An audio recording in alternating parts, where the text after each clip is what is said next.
दोस्तों स्वागत है आपके यूट्यूब सरकारी जॉब अलर्ट में। देखिए दोस्तों, आज बात करने जा रहे हैं bureau of India standard BIS की। ठीक है, इसका 2022 का रिक्रूटमेंट आ चुका है। उससे पहले अगर चैनल में आप नए हैं तो चैनल को सब्सक्राइब जरूर करें, जिससे गवर्नमेंट जॉब से रिलेटेड हर एक जानकारी आपको मिलती रहे। चलिए स्टार्ट करते हैं। यहाँ पर देखिए BIS ग्रुप ABC की वेरियस पोस्ट हैं, मतलब आप ग्रुप ए समझते हैं, ये बहुत अच्छी खासी रैंक होती है। ABC तीनों की पोस्टें हैं, तो अलग अलग पोस्टें, तो अलग अलग क्वालिफिकेशन में मांगा जाएगा। पूरी नोटिफिकेशन की बात करेंगे।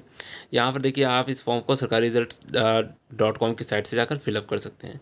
अगर इंपॉर्टेंट डेट की अगर बात करते हैं तो इंपॉर्टेंट डेट जो है आपकी, देखिए एप्लीकेशन भरने की 19/4/2022 है। 19 अप्रैल से आप फॉर्म फिलअप कर सकते हैं। 9/5/2022 को लास्ट डेट है फॉर्म फिलअप करने की, मतलब 9 मई लास्ट डेट है।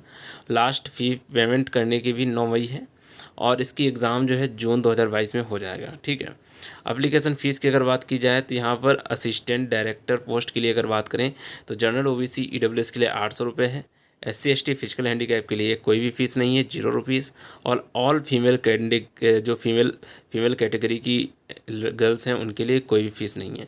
ठीक है, अब इसके बाद अगर अदर पोस्ट की अगर बात करते हैं तो यहाँ पर अदर पोस्ट में आपका देखिए जनरल OBC, जैसे कि आपको पता है जनरल OBC और EWS के लिए 500 रुपये है। SC ST के लिए कोई भी फीस नहीं, और फिजिकल हैंडीकैप के लिए भी नहीं है, और जितनी भी फीमेल कैटेगरी है उनके लिए भी कोई फीस नहीं है। ठीक है, आप नेट बैंकिंग या डेबिट कार्ड के थ्रू आप अपना फॉर्म की फ़ीस चार्ज दे सकती हैं। ठीक है, फिर इसका अगर बात करते हैं एज लिमिट की, तो यहाँ पर एज लिमिट जो है आपकी ली जाएगी 9/5/2022, मतलब 9 मई से आपकी एज लिमिट ली जाएगी। मिनिमम को मेंशन नहीं किया गया है इस फॉर्म में, और मैक्सिमम की अगर बात की जाए तो 27 साल से लेकर के 56 साल तक की लोग इस फॉर्म को फिलअप कर सकते हैं। वो पोस्ट वाइज के हिसाब से दे रखी है, 27 से 56 साल तक। अब देखते हैं इसमें क्या क्वालिफिकेशन है। ठीक है, उसमें भी आपको पता चल जाएगा। ठीक है, अब पोस्ट की अगर बात करें, यहाँ पर आप देख रहे होंगे BIS की जो पोस्टें हैं 276 पोस्टें हैं टोटल। अब इसमें से देखिए, पहला जो पोस्ट है आपका SSA है। ठीक है, सीनियर सेक्रेटरीट असिस्टेंट की पोस्ट है, जिसमें 100 पोस्टें, बहुत अच्छी खासी पोस्टें हैं। 27 साल इसकी एज है मैक्सिमम। ठीक है, और रिजर्वेशन के हिसाब से जो भी आपकी छूट मिलती हो एज में, तो वो मिलेगी। यहाँ पर आपके पास बैचलर डिग्री होना चाहिए। ठीक है, देखिए आपके पास क्या होना चाहिए, बैचलर डिग्री होना चाहिए। किसी भी स्ट्रीम से हो तो आप इस फॉर्म को फिलअप कर सकते हैं। और वर्ड प्रोसेसिंग टेस्ट में आपके 2000 कीज़ होनी चाहिए। डिप्रेशन मतलब एक तरह से टाइमिंग आपको 15 मिनट में 2000 कीज़ आपकी होनी चाहिए वर्ड प्रोसेसिंग में। फिर इसके बाद अगर टेस्ट की अगर बात की जाए, test spreadsheet on the Microsoft Excel 15 minute, आपको 15 मिनट के लिए टेस्ट के लिए भी दिया जाएगा माइक्रोसॉफ्ट में। और इसका टेस्ट इन पावर की अगर बात की जाए तो इसमें भी 15 मिनट आपकी स्पीड वगैरह होनी चाहिए। ठीक है, अब इसका नीचे की ओर आगे थोड़ा सा बढ़ते तो यहाँ पर ASO की बात करते हैं। ठीक है, तो यहाँ पर ASO की अगर बात की जाए तो 47 वैकेंसी हैं। ठीक है, और 47 वैकेंसी हैं, और इसमें एज जो है आपकी 30 ईयर दे रखी है। इसमें बैचलर डिग्री है, और इसमें भी अलग अलग कंप्यूटर प्रोफिशिएंसी टेस्ट वगैरह होगा। ठीक है, लेवल 6 के ऊपर की ये आपकी एक तरह से क्वालिफिकेशन होना चाहिए। कंप्यूटर स्किल टेस्ट टाइपिंग भी आपकी होगी इसमें। तो ये अलग अलग चीज़ें तो आप नोटिफिकेशन में देख सकते हैं। अब इसके बाद अगर नीचे की ओर बढ़ते हैं तो यहाँ पर देखें, यहाँ पर आपका पर्सनल असिस्टेंट की 28 पोस्टें हैं और 30 साल एज है। बैचलर डिग्री आपके पास होना कंपलसरी है, और इसके बाद शॉर्ट हैंड आपके पास होना चाहिए। ठीक है, 7 मिनट में 100 वर्ड पर मिनट के हिसाब से। ठीक है, 100 वर्ड पर मिनट के हिसाब से आपको 7 मिनट का टाइम दिया जाएगा, उसमें आपको करना होगा। ठीक है, अब इसके बाद और नीचे अगर बढ़ते हैं तो यहाँ पर नीचे स्टेनोग्राफर आती है, जिसमें स्टेनोग्राफर में देखिए आपकी 22 पोस्टें हैं और 27 साल इसकी मिनिमम एज दे रखी है।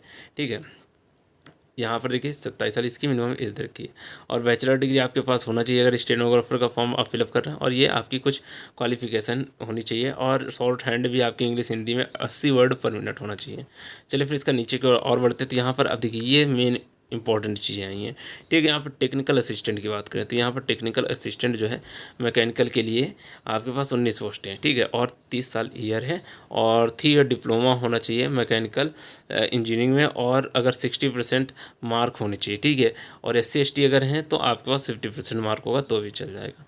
इसके बाद आगे की ओर बढ़ते हैं तो टेक्निकल असिस्टेंट केमिकल की बात की जाए तो यहाँ 18 पोस्टें हैं, 30 साल इसमें भी दे रखा है। इसमें भी वही आपके पास बैचलर डिग्री इन साइंस में BSc होना चाहिए, और विद केमिस्ट्री ऐसा मेन सब्जेक्ट होना चाहिए आपका। ठीक है, बैचलर डिग्री में, और 60% मार्क होना चाहिए। SC ST के लिए 50% होना चाहिए।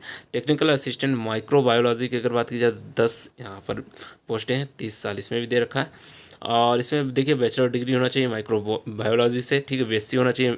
और माइक्रो बायोलॉजी जो है आपका एक मेन सब्जेक्ट होना चाहिए, ठीक। 60% इसमें भी मार्क है और 50% SC/ST के लिए, ठीक है। फिर इसका नेक्स्ट अगर बात करते हैं सीनियर टेक्नीशियन कारपेंटर की बात करते हैं, 6 पोस्टें हैं, 27 साल दे रखी इसमें।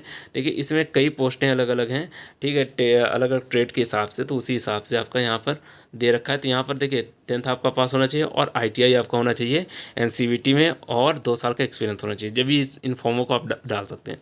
देखिए अब यहाँ पर कारपेंटर की 2 पोस्टें हैं, ठीक है। आपके पास कारपेंटर का ITI सर्टिफिकेट होना चाहिए। यहाँ पर वेल्डर का अगर सर्टिफिकेट है तो आप डाल सकते हैं ITI से अगर है तो। यहाँ पर देखिए प्लम्बर का अगर सर्टिफिकेट है तो आप इस यहाँ पर डाल सकते हैं। अगर आपका फिटर का अगर सर्टिफिकेट है तो भी आप 3 पोस्टें डाल सकते हैं। और इसके बाद अगर और आगे बात करते हैं तो यहाँ पर देखिए टर्नर की आपकी 5 वैकेंसी हैं और डाल सकते हैं फॉर्म। इलेक्ट्रीशियन की 6 वैकेंसी। तो इतना आपका आज का आपका इन्फॉर्मेशन थी। फिर मिलते हैं नेक्स्ट वीडियो में। धन्यवाद दोस्तों।